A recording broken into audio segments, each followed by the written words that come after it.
اللہ جل جلالہ اس ساری کائنات کے خالق اور مالک ہیں۔ ساری کائنات اللہ جل جلالہ نے اپنی قدرت کاملہ سے بنائی ہے، سجائی ہے، اس میں مخلوقات کو آباد فرمایا ہے۔ پھر اللہ تعالیٰ نے زندگی گزارنے کے طریقے سکھانے کے لیے انبیاء علیہم السلام کو چنا، انسانوں میں سے انتخاب ہوا اور انبیاء علیہ السلام نے انسانوں کو زندگی گزارنے کا طریقہ بتایا۔ اللہ کے ساتھ انسان کا تعلق کیسا ہو، اللہ کی مخلوق کے ساتھ تعلق کیسا ہو، دنیا کے لیے کیا ترتیب ہو، آخرت کے لیے کیا ترتیب ہو۔ یہ انسان اس دنیا میں مہمان بن کے آیا ہے، ہمیشہ رہنے کے لیے نہیں آیا۔ اس کا ہمیشہ کی جو ترتیب ہے وہ آخرت کی بات، آخرت کہ دنیا جو ہے یہ عارضی ٹھکانہ ہے، اس کے بعد اس انسان کو یہاں سے جانا ہے، پھر ایک عرصہ تک قبر میں رہے گا، پھر اللہ کی طرف سے جب اسرافیل علیہ السلام سور پھونکیں گے، جو کوئی روئے زمین پر موجود ہوگا وہ ختم ہو جائے گا۔ مسلمان اس وقت نہیں ہوں گے روئے زمین، جس وقت قیامت کا سور پھونکا جائے گا، مسلمان روئے زمین پر کوئی نہیں ہوگا، سب دنیا کفر سے بھر جائے گی۔ مسلمان کوئی نہیں ہوگا جب قیامت کا سور پھونکا جائے گا۔ اسی لیے فرمایا نا کہ جب تک دنیا میں ایک بندہ بھی اللہ اللہ اللہ کرنے والا موجود ہے تب تک قیامت نہیں آئے گی۔ جب اللہ اللہ کرنے والا کوئی بھی نہ رہے گا پھر اللہ تعالیٰ قیامت برپا کر دیں گے۔ اس سے پہلے کا جو دورانیہ ہے، اس سے پہلے کا جو زمانہ ہے، اس زمانے کو دار العمل کہتے ہیں، محنت کا میدان کہتے ہیں۔ اس میں ہم نے محنت کرنی ہے۔ اب محنت دو چیزوں کے لیے ہے، ایک دنیا کے لیے، ایک دین کے لیے۔ دنیا کی محنت ہمارے استاد شیخ عبد الرحمن اشرفی رحمۃ اللہ علیہ فرمایا کرتے تھے، دنیا کے لیے اتنی محنت کرنی ہے جتنا اس دنیا میں رہنا ہے، اور آخرت کے لیے اتنی محنت کرنی ہے جتنا آخرت میں رہنا ہے۔ اب دنیا میں کتنا رہنا ہے کسی کو کوئی پتہ نہیں، کوئی ماں کے پیٹ میں ہی ختم، کوئی ماں کے پیٹ سے دنیا کے پیٹ میں آنے کے بعد فوری ختم، کوئی بچپن میں ختم، کوئی جوانی میں ختم، کوئی بڑھاپے میں ختم، کوئی ارذل العمر میں جا کے ختم۔ یہ ارذل العمر کیا ہے؟ جس سے نبی کریم علیہ السلام نے پناہ مانگی، ارذل العمر، جس میں انسان بستر پکڑ لیتا ہے، بس اٹھائے اٹھ نہیں سکتا، بٹھائے بیٹھ نہیں سکتا، چلائے چل نہیں سکتا، اپنی ترتیب پر واش روم نہیں جا سکتا۔ ایک ایک فرد کا بندہ محتاج بن جاتا ہے، ایک ایک بندے کی اس کو سہارے کی ضرورت پڑ جاتی ہے۔ یہ ارذل العمر ہے، اس سے اللہ کے لاڈلے رسول علیہ السلام نے پناہ مانگی ہے۔ اب جب اس دنیا میں ہم نے رہنا ہے تو اس دنیا کی جو چکا چوند ہے، اس دنیا کی جو رونق ہے، اس دنیا کی جو چہل پہل ہے، اس دنیا کی جو زرق برق ترتیبیں ہیں، اس میں انسان کو دھوکہ آ جاتا ہے۔ قرآن کہتا ہے ما غرک بربک الکریم، تجھے اپنے پروردگار سے کس نے دھوکے میں ڈالا؟ غرہ کمانا دھوکے میں ڈالنا. یا ایھا الانسان ما غرک بربک الکریم الذی خلقک فسواک فعدلک. جس نے تجھے پیدا کیا، ٹھیک ٹھیک پیدا کیا، بہترین انداز میں پیدا کیا، اس سے تو غافل ہو گیا. تیرے چاروں طرف اس کو پہچاننے کی نشانیاں موجود تھیں. ہوا کے جھونکے چلتے تھے جون جولائی اگست کے مہینے میں، حبس کے مہینوں میں جب ہوا کے تازہ جھونکے چلتے تھے تو تیرے چہرے پہ بشاشت آ جاتی تھی، تر و تازگی چھا جاتی تھی. تو ایک لمحہ خوشی محسوس کرتا تھا. جب ہوا کے تازہ جھونکے بند ہو جاتے تو تڑپنے لگ جاتا تھا. اس حبس کو بھی تو برداشت نہیں کر سکتا تھا. ان تازہ ہوا کے جھونکوں میں خدا کی قدرت کی کاریگری چھپی تھی. ہوا کے جھونکے نظر نہیں آتے تھے مگر تجھے محسوس ہوتے تھے. قل ارائیتم ان جعل اللہ علیکم اللیل سرمدا.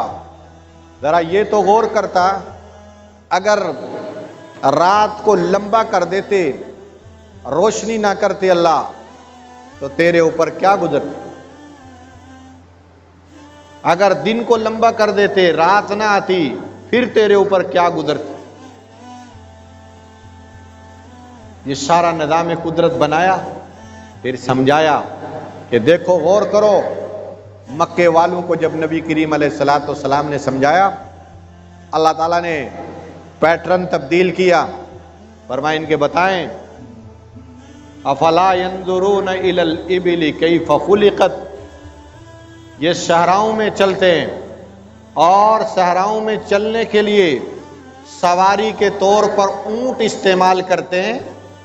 یہ اونٹ کی پشت پہ براجمان ہوتے ہیں. افلا ينظرون الى الابل کیف خلقت. یہ اپنی کھلی آنکھوں سے، چشم وا سے دیکھ نہیں رہے کہ اس اونٹ کو کیسے بنایا، اس کی تخلیق کیسے کی، اس کی بناوٹ سجاوٹ کیسے کی، قدرت کی کاریگری نے کیا کام کر دیا. افلا ينظرون الى الابل کیف خلقت. کیسے بنا؟ نظر اٹھاؤ. وَإِلَى السَّمَاءِ كَيْفَ رُفِعَتْ.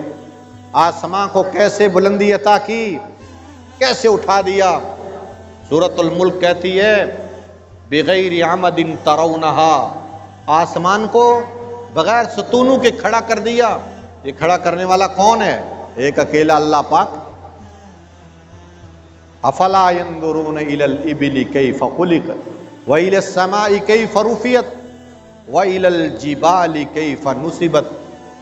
مکہ کے کالے پہاڑ، فلک بوس پہاڑ، کالی چٹانیں، سنگریزے، ان کو ذرا دیکھو. إِلَى الْجِبَالِ كَيْفَ نُصِبَتْ. ان پہاڑوں کو کیسے زمین میں گاڑ. سورۃ النبا میں ہے وَالْجِبَالَ أَرْسَاهَا. ہم نے پہاڑوں کو زمین میں گاڑ دیا. ایک جگہ آتا ہے ان تزولا، پہاڑوں کو زمین میں میخیں بنا کے گاڑ دیا تاکہ زمین حرکت نہ کرے، ڈاواں ڈول نہ ہو. یہ کس نے کیا؟ اللہ نے کیا. افلا ينظرون الى الابل كيف خلقت الى السماء كيف رفعت والى الجبال كيف نصبت وَإِلَى الْأَرْضِ كَيْفَ سُطِحَتْ. زمین کو نہیں دیکھتے کہ ہم نے زمین کو کیسے بچھا دیا. یہ مکہ کے لوگوں کو اللہ نے اپنے حبیب پاک علیہ الصلوۃ والسلام کی زبان سے سمجھایا کہ یہ اللہ کو پہچاننے کی نشانی ہے، یہ اللہ کو پہچاننے کی نشانی ہے. جتنے نبی آئے سب نے اللہ کا تعارف کرایا. نوح علیہ السلام آئے، لوگو اعبدوا اللہ ما لکم من الہ غیر. ایک اللہ کی بندگی بجا لاؤ، اس کے سوا تمہارا کوئی پروردگار نہیں، معبود نہیں، الہ نہیں، مشکل کشا نہیں، حاجت روا نہیں، نفع نقصان کا مالک نہیں، عزت ذلت کا مالک نہیں، نظر نیاز کا مستحق نہیں. ایک اللہ کی ذات ہے جو ان سارے کاموں کی اکیلے مستحق ہے۔ لوط علیہ السلام نے سمجھا قوم اعبدوا اللہ ما لکم من الہ غیرہ۔ ابراہیم علیہ السلام بولے یا قوم اعبدوا اللہ ما لکم من الہ غیرہ۔ موسیٰ علیہ السلام بولے یا قوم اعبدوا اللہ ما لکم من الہ غیرہ۔ لوگوں اللہ کی بندگی بجا لو، اس کے سوا کوئی معبود نہیں، وہ اکیلا ہے، وہ اکیلا ہے۔ ذرا نظر اٹھا کے آسمانوں کی طرف دیکھو، بغیر ستونوں کے کھڑا کر دیا۔ ذرا گہرائی میں اتر کے دیکھو، بورنگ مشین والے کو لاتے ہو، کوئی 500 فٹ کی گہرائی میں جا کے پانی کو لے کے آتا ہے، کوئی 400 فٹ کی گہرائی میں، کوئی 1000 فٹ کی گہرائی میں۔ یہ کون ہے کرنے والا؟ کون ہے اس زمین کو اس پانی کے اوپر بچھانے والا؟ اکیلا اللہ۔ سورۃ الملک کی آخری آیت، قل ارائیتم، قل ارائیتم، بتاؤ نا ذرا، ان اصبح ماؤکم غورا فمن یاتیکم بماء معین، اگر تمہارا پانی گہرائی میں لے کے چلا جاؤں، کون اس پانی کو اس گہرائی سے تمہارے لیے اوپر لائے؟ ایک اکیلا اللہ ہی، ایک اکیلا اللہ ہے۔ یہ ساری چیزیں انبیاء علیہ السلام نے اپنے پیروکاروں کو، اپنے اطاعت شاروں کو سمجھائیں، لیکن انبیاء کا پیغام سب کے لیے عام تھا۔ یہ قرآن میں آپ پڑھتے ہیں یا ایھا الناس، اے لوگو، اس اے لوگوں میں دنیا کفر کے سرغنے بھی شامل، چھوٹے طبقے کے لوگ بھی شامل، مسلمان بھی شامل، غیر مسلم بھی شامل۔ یا ایھا الناس، اے لوگو، یا ایھا الناس اعبدوا اللہ، اے لوگو اللہ کی عبادت کرو۔ الذی خلقکم، جس نے تمہیں پیدا کیا، من قبلکم، تم سے پہلو کو پیدا کیا۔ کون ہے؟ ایک اکیلا اللہ۔ اور کس ترتیب پر تمہیں بنایا؟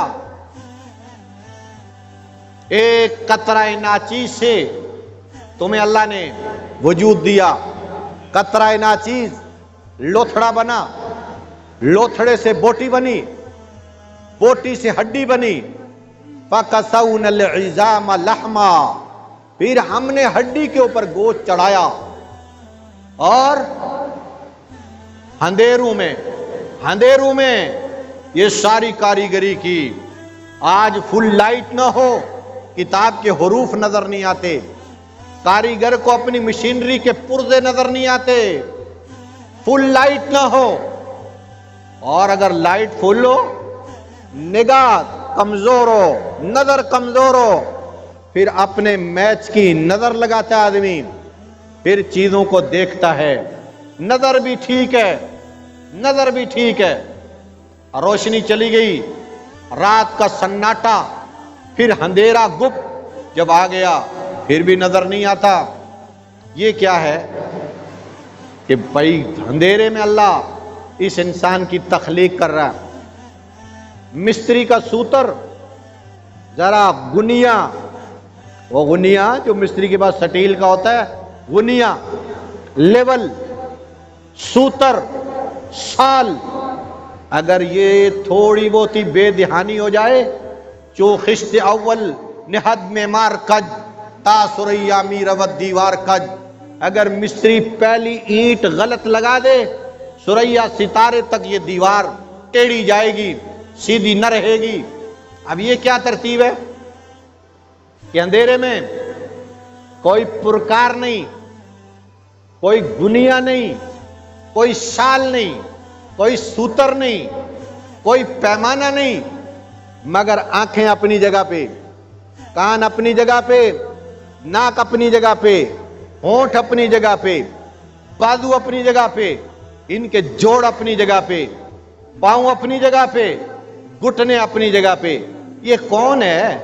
خلقک فسواک، تجھے بنایا، پیدا کیا اور ٹھیک ٹھیک بنایا۔ فعدلک فی ای صورت ما شاء رکبک، ذرا یہ بھی تو دیکھ کہ تیری صورت، تیرے نئے نقش کیسے بنائے، یہ بنانے والا کون ہے؟ ایک اکیلا اللہ، ایک اکیلا اللہ، ایک اکیلا اللہ۔ یہ اندھیروں میں ساری کاروائی ہو رہی ہے۔ 40 دن نطفہ، 40 دن لوتھڑا، پھر 40 دن اگلے ترتیب کے، پھر کوئی 4 مہینے کے بعد روح پھونکی جاتی ہے، 120 دن کے بعد پھر یہ اپنے اس جہان میں حرکت کرنے لگ جاتا ہے۔ یہ کرنے والا کون ہے؟ یہ اکیلا اللہ پاک، جس نے یہ سب کچھ کیا۔ وہ پھر قرآن میں بڑے دھڑلے سے کہتا ہے یہ بھی ہم نے کیا، یہ بھی ہم نے کیا، یہ بھی ہم نے کیا۔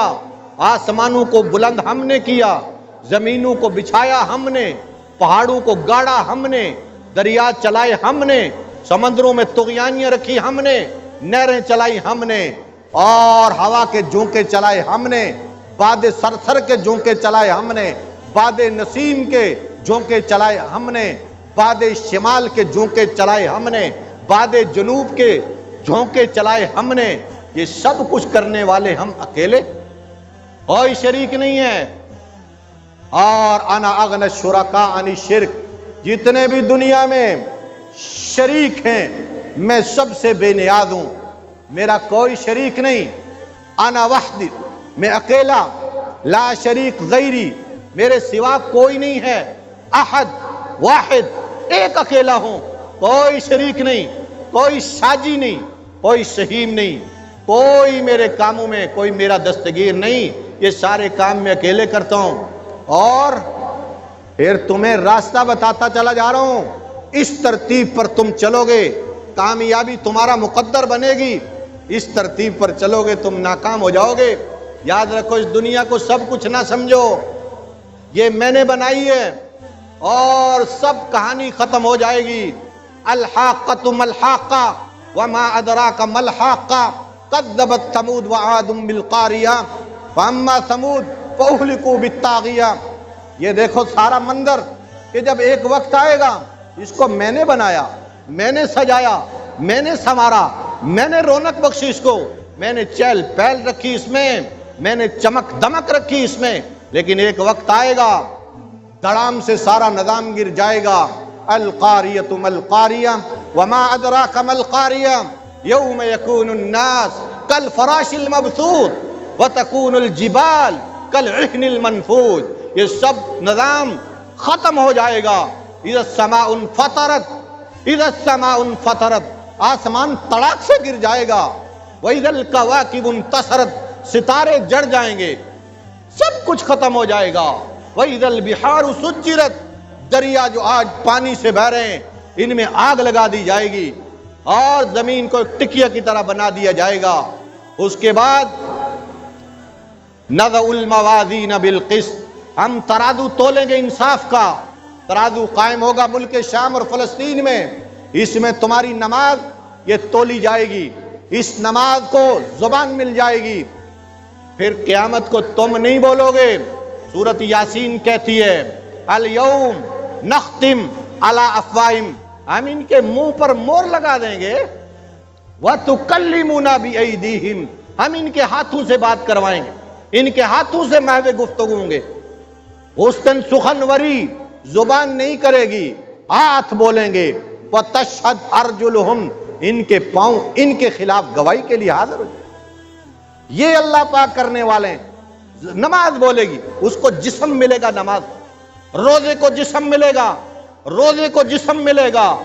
انسان کہتا ہے کہ بھائی یہ مولوی صاحب کیسی بات کر رہے ہیں، بولتی تو زبان ہے لیکن سرتا پا دیکھو جسم میں کتنا گوشت ہے، مگر کسی کو بولنے کی اجازت نہیں۔ زبان بھی گوشت کا ایک لوتھڑا ہے۔ اللہ تعالیٰ کے امر اور ارادے سے یہ زبان بولتی ہے، قیامت کے دن گنگ ہو جائے گی، ہاتھ بولیں گے، پاؤں گواہی دیں گے۔ یہ سارا نظام آنے والا ہے۔ اسے فرمایا جو کام دنیا میں کرو میری ذات کے لیے کرو، مجھے سامنے رکھ کے کرو۔ ان صلاتی و نسکی و محیای و مماتی للہ رب العالمین، نماز اللہ کے لیے، ان صلاتی و نسکی، قربانی اللہ کے لیے، محیایا زندگانی اللہ کے لیے، و مماتی اور موت مرنا یہ بھی اسی کے لیے، جینا مرنا اللہ کے لیے. یہ ساری کیا ہے؟ یہ اللہ ہمیں بتا رہا ہے اس ترتیب پر زندگی گزارو اور مجھے سامنے رکھ کے زندگی گزارو. قبر کی کالی کوٹھڑی کو سامنے رکھ کر زندگی گزارو، میدان محشر کو سامنے رکھ کے زندگی گزارو، نضع الموازین بالقسط کو سامنے رکھ کے زندگی گزارو. اور یاد رکھو یہ دکھلاوا چھوڑو، ریاکاری چھوڑو، اس سے کچھ نہیں تمہیں حاصل ہونے والا. من کان یرید العاجلہ، من کان یرید العاجلہ عجلنا له فیہا ما نشاء لمن، من کان یرید العاجلہ عجلنا له فیہا ما نشاء لمن نرید. عاجلہ کہتے ہیں دنیا کو، آخرہ کہتے ہیں آخرت کو. من کان یرید العاجلہ، جو دنیا چاہتا ہے، عجلنا له فیہا ما نشاء، ہم جسے چاہتے ہیں دنیا دے دیتے ہیں. لمن نرید، جسے ہم چاہتے ہیں، جو چاہتے ہیں جسے چاہتے ہیں دے دیتے ہیں. پھر کیا ہوگا؟ دنیا مل گئی، آخرت ہاتھ سے گئی، رشوت آ گئی، آخرت ہاتھ سے گئی، جھپٹیاں ہاتھ میں آ گئی، آخرت ہاتھ سے نکل گئی، سود ہاتھ میں آیا، آخرت نکل گئی، لوگوں کا مال ہاتھ میں آیا، آخرت نکل گئی، بدکاری سے لذت مل گئی، آخرت نکل گئی. ظلم و ستم، ظلم و ستم، چاہے عوام کا ظلم ہو، چاہے حکمرانوں کا ظلم ہو، چاہے بجلی کے بلوں کی شکل میں ظلم ہو، ناجائز اور غلط ٹیکسوں کی شکل میں ظلم ہو. حکمرانوں یہ بھی ظلم ہے، پبلک والوں یہ بھی ظلم ہے. یہ ظلم جب کرو گے حکمرانوں، دنیا تو آ گئی تمہارے پاس، اکاؤنٹ میں پیسے آ گئے، خزانے میں پیسے آ گئے. یاد رکھو آخرت نکل گئی ہے، آخرت نکل گئی ہے، آخرت نکل گئی. قرآن کہتا ہے من کان یرید العاجل عجلنا له فیہا ما نشاء لمن نشاء، جسے چاہا مل گئی دنیا، جس نے دنیا چاہی مل گئی. پھر کیا ہوگا؟ ثم کان له جہنم، پھر جہنم ہے. حکمرانوں جہنم ہے، جہنم ہے. یہ جن کے قلم میں طاقت ہے، یاد رکھو پھر جہنم ہے. قلم کی طاقت وہاں نہیں چلے گی، افسری کی طاقت وہاں نہیں چلے گی، افسری کی طاقت وہاں نہیں چلے گی. یہ فائلیں جو جھٹک دیتے ہو، سائن کرنا قانونی حق ہے، سائل کا قانونی حق ہے. تمہارے قلم میں اتنی شے موجود نہیں، اس درخواست کے اوپر تم سائن کر دو، الاؤ کر دو. یاد رکھو افسروں یہ بھی ظلم ہے، تمہارے اختیار میں جو ہے نہیں کرتے ہو یہ بھی ظلم ہے. یاد رکھو من کان یرید العاجل عجلنا له فیہا ما نشاء. افسر ہو، تمہارے قلم میں طاقت ہے، اس قلم کی طاقت کو استعمال نہیں کرتے. فرمایا یہ قلم دنیا میں تمہارے ہاتھ میں آیا تھا، نکل چکی دنیا، یہ آ گئی تمہارے ہاتھ میں. آخرت سے تمہاری خلاصی ہو گئی، آخرت میں تمہیں کچھ نہیں ملنے والا. تم دنیا میں افسر تھے، 16ویں گریڈ کے، 18ویں گریڈ کے، 20ویں گریڈ کے، 22ویں گریڈ تھے، مگر تم نے ظلم کیا، تم نے ناانصافی کی، تم نے اپنے قلم کے ساتھ انصاف نہیں کیا، تم نے چہرے دیکھ کر فیصلے کیے. نکل گئی دنیا، نکل گئی، آخرت تمہارے سسٹم سے نکل گئی. پھر کیا ہوگا؟ ثم کان له جہنم، جہنم تمہاری انتظار میں ہے. یصلاھا مذموما مدحورا، پھر جہنم میں ذلیل اور درماندہ ہو کر داخل ہونا پڑے گا. وہاں پھر کوئی دعا کرنے والا بھی نہیں ہوگا، بچانے والا بھی نہیں ہوگا، سفارش کرنے والا بھی کوئی نہیں ہوگا. اس سے میرے دوستو یہ دنیا سب کچھ نہیں ہے، یہ بھول بھلیوں سے باہر نکلنے کی ہمیں ضرورت ہے. اللہ ہے اللہ، ایک دن آئے گا پھر سب کھرا کھوٹا نظر آ جائے گا. یہ دیکھتے نہیں کہ جب جان کنی کا عالم ہوتا ہے، نزا کا وقت ہوتا ہے اور روح نکل رہی ہوتی ہے، ادھر سے پاؤں کی طرف سے نکل رہی ہوتی ہے، اور پھر جائی اور چلی گئی، آنکھیں کھلی کی کھلی رہ جاتی ہیں. پھر کوئی یوں کرتا ہے، پھر جب کافی دیر سے کھلی رہے پھر روئی رکھتے ہیں، یہاں منہ کھلا رہ جاتا ہے. یہ دیکھ رہا اپنے آخری منظر کو کہ میری روح قفس انتری سے پرواز کر چکی، کھل گئے آنکھ۔ اس منظر کو ہم نے دیکھنا ہے، یہ دنیا سب کچھ نہیں ہے، آخرت کی تیاری کی ہمیں ضرورت ہے۔ اللہ مجھے اور آپ کو عمل کی سمجھ کی توفیق عطا